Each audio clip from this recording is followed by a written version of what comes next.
ത്രിയേക ദൈവത്തിൻ്റെ തിരുനാമത്തിന് മഹത്വം ഉണ്ടാകട്ടെ. കർത്താൽ പ്രിയ സഹോദരങ്ങളെ, വേർഡ് ടു വേൾഡ് ടെലിവിഷൻ്റെ ആഭിമുഖ്യത്തിൽ നടത്തപ്പെടുന്ന ബൈബിൾ ക്രൗഡ് പ്രതിദിന പ്രശ്നോത്തരിയിലേക്ക് നിങ്ങളെല്ലാവരെയും കർത്തൃനാമത്തിൽ സ്വാഗതം ചെയ്യുന്നു.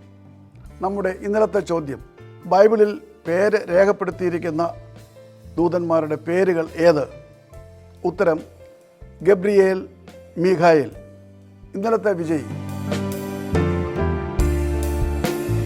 ഇന്നത്തെ ചോദ്യം, ഏദൻ തോട്ടത്തിൽ യഹോവയായ ദൈവം നിലത്തു നിന്ന് മുളപ്പിച്ച 2 വൃക്ഷങ്ങളുടെ പേരെന്താണ്? ചോദ്യം ഞാൻ ആവർത്തിക്കുകയാണ്. യഹോവയാം ദൈവം ഏദൻ തോട്ടത്തിൽ നിലത്ത് നിന്ന് മുളപ്പിച്ച 2 വൃക്ഷങ്ങളുടെ പേരെന്താണ്? ഉത്തരം വേഗം അറിയിക്കുക, സമ്മാനം നേടുക. ദൈവം നമ്മെ അനുഗ്രഹിക്കട്ടെ. താഴെ കൊടുത്തിരിക്കുന്ന വാട്സാപ്പ് നമ്പറിൽ നിങ്ങളുടെ ഉത്തരങ്ങൾ അയയ്ക്കുക.